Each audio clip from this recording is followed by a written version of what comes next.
Okay, Robin, we are going to start now. I'm going to start from zero, so I'm going to close everything. Here is my setup: motor, PLC, servo driver, HMI, and here is the power supply. This is the power supply. This is my avometer. Okay, I'm going to check for continuity to see if there is any short circuit before powering the circuit. You should do this too.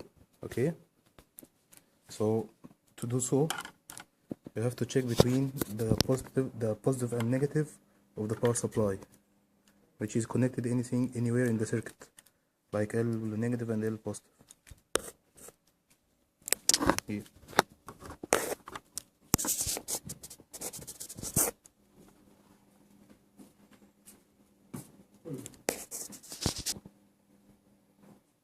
Okay.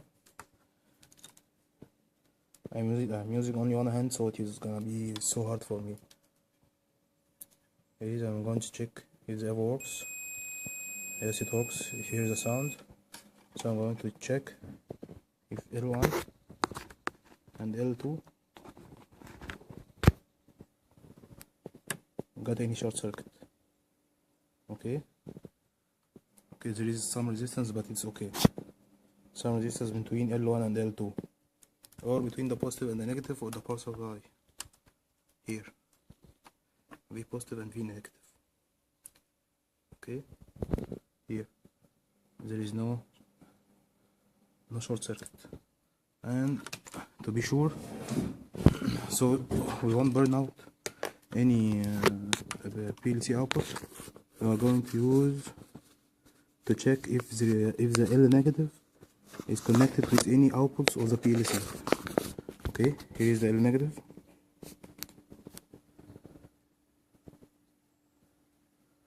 Okay, the first one. Well, I'm going to check with the outputs of the PLC. I'm using Q01, nothing. Q02, nothing, and Q04, nothing. Here, you can see, if you can see,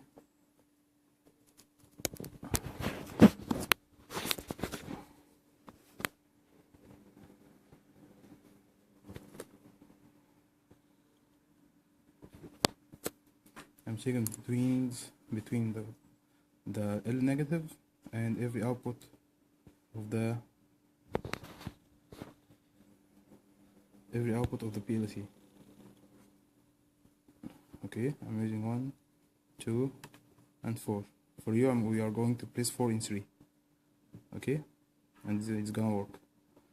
Then after this, we are going to set up the servo driver, but first we are going to power the circuit. So I'm going to power the circuit via this circuit breaker. Okay,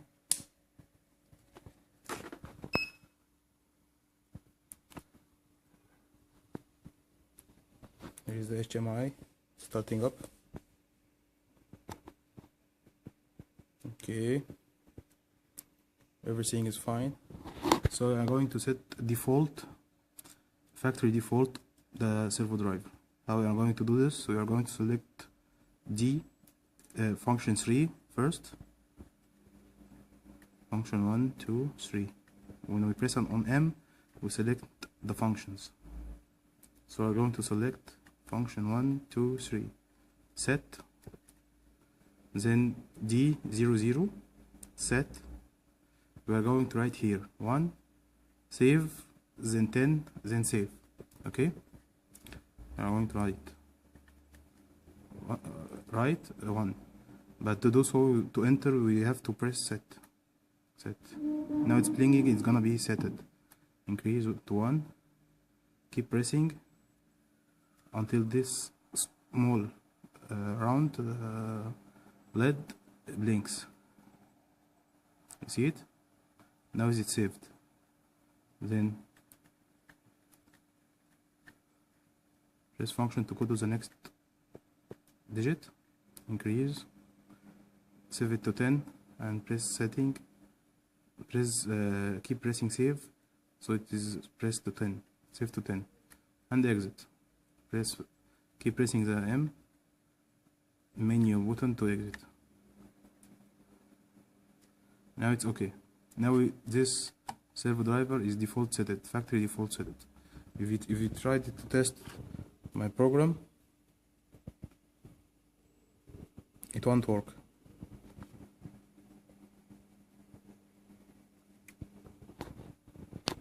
I'm going to press start. It should turn now. You see, it got some errors. Okay, it's position limit, position negative limit. Okay, so we are going to disable this inputs. It's gotta be some input which is connected to it. So if you have a homing sensor, this homing sensor should stop it before the negative limit or the positive limit. For me or for us, we don't have this sensor right now, so we're going to disable the sensors from the kinco PLC, the kinco servo driver. To do it, so you could do it here from these buttons, but it's gonna be hard. So I'm going to use the kinco servo driver, okay, which is gonna be so much easier. We're going to do so by connecting it via the RS cable, RS232 cable, to the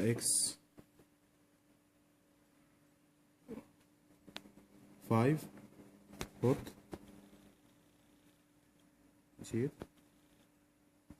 X5 port cable via USB, and my computer. This is my computer, okay? To the USB. I'm at home. This is my home, okay? To the USB.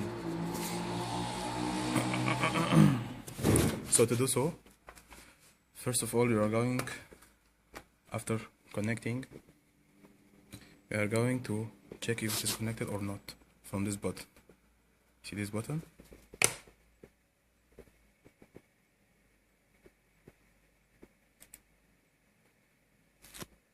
Should select the COM port. Should be 5 or 6. Open. It cannot be opened, so it is not 6. I'm going to check which port it is. Go to my computer, right click, properties, then device manager,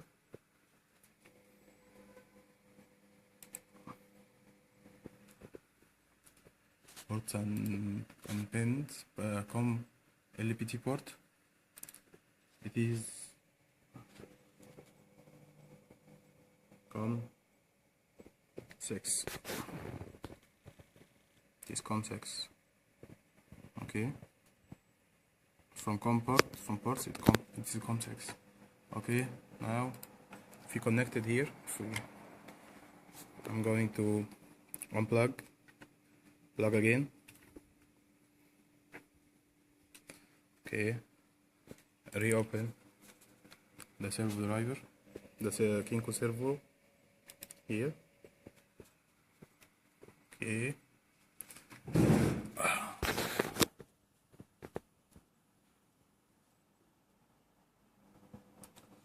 It opened. Now I should press connection, communication settings. This should be COM6 open. Because there's something wrong. The USB cable isn't good connected.